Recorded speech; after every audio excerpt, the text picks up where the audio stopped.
Let's explore autistic history and the Autism Wars. This is part 112 of a series.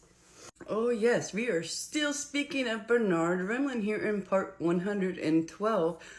I broke pattern of this series and created the introduction on the video before this, but pinned it to my page so it can be found there. It seems very, very backwards to perhaps be at episode 112 and just post the introduction, but that's kind of how my brain works from the details, and it just keeps building and building and building and building. Boom! You have the whole picture, right? And then you kind of re-look at the whole thing and go, okay, this is the big picture, and here are all the details that went into it.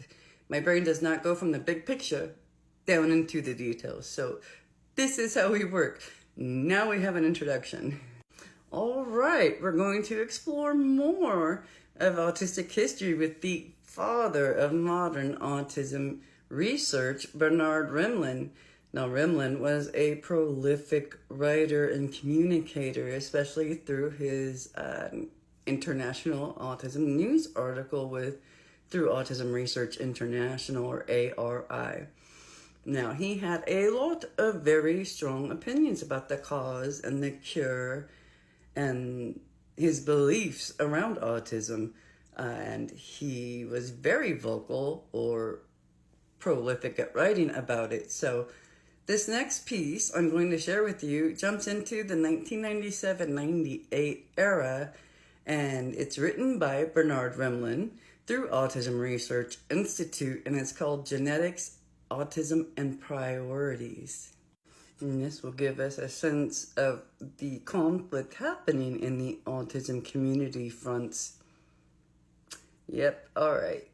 Rimland states, few, if any, researchers have argued as long, as consistently, and as ardently as I have that genetics play an important role in the causation of autism.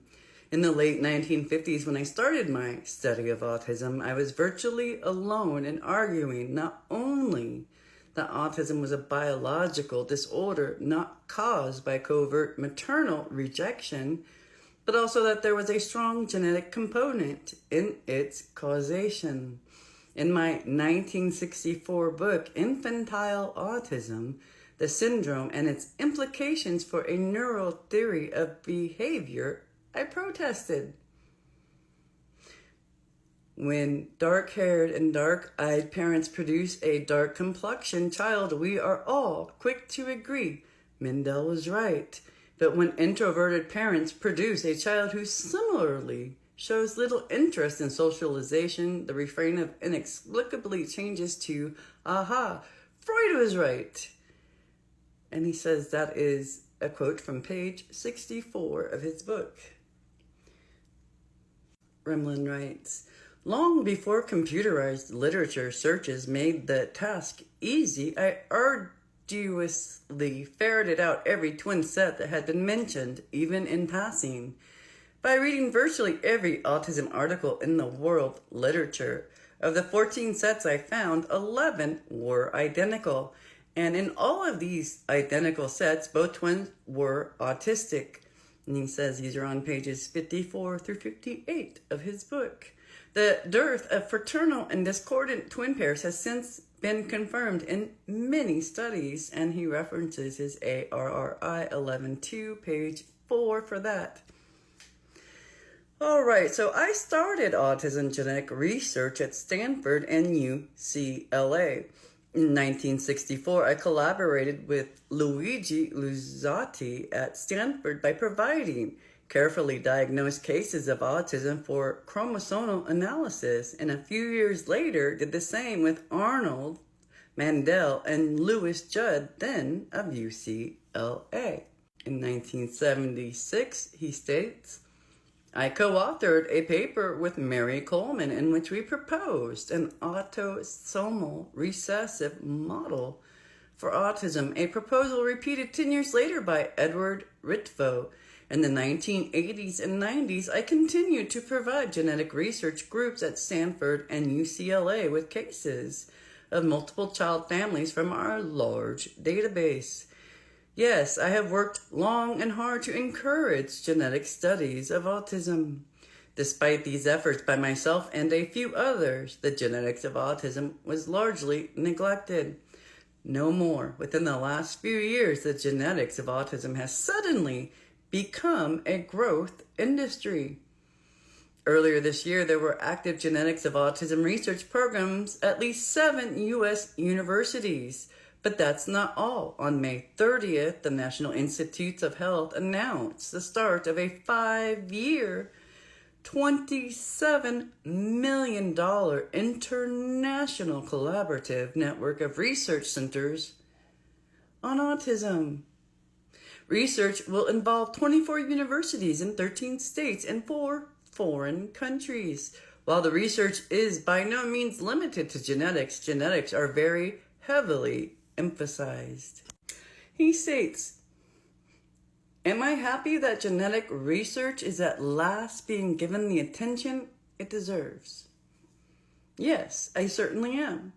Am I disappointed that so much money and resources are being spent on the genetics of autism at the expense of other projects which might have surer, faster, and better payoff?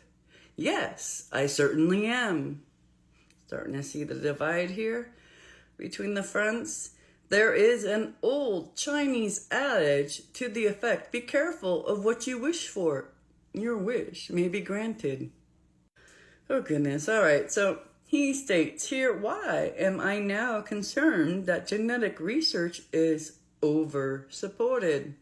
For several reasons. Without question, there are many causes of autism and many subtypes of autism, only some of which may be expected to be largely caused by genetic abnormalities. In this regard, autism is vastly different from Huntington's disease, cystic fibrosis, and some big word I cannot say. Phenylketonuria is about as good as it's gonna get. Tay-Sachs disease, and many other conditions where single genes play powerful roles. Even in those gene-dominated disorders, genetic research has thus far resulted in very few, if any, effective approaches to treatments, an all-out race at this point to find the far more elusive and diverse autism genes seems a bit premature. Betting that didn't go over well with some of these organizations like NAAR and CAN. All right, he states on page 2 in this issue of the ARRI is the report of the finding of the first gene associated with autism by Edwin Cook and Associates. That is a very important development, and Dr. Cook and his colleagues are to be commended. The gene relates to the processing of serotonin in the brain.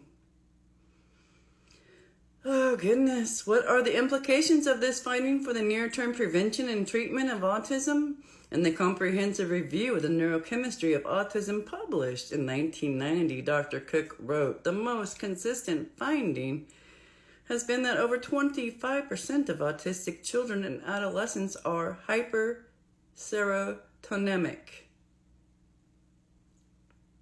Has not been determined. Hyperserotonemia, HYPERSEROTONEMIA. That's the best I can do in pronunciation. My apologies. So, Rimland goes on to state, "I am concerned that for another 29 years may pass before such genetic research bears fruit in terms of prevention and treatment." All right, this continues on, and it ends, surprise, surprise, in a shout out to his Defeat Autism Now project, but we will get to that in the next video. So thank you for exploring more autistic history with me, and I look forward to finding out wherever we go next. Rimland is quite a character.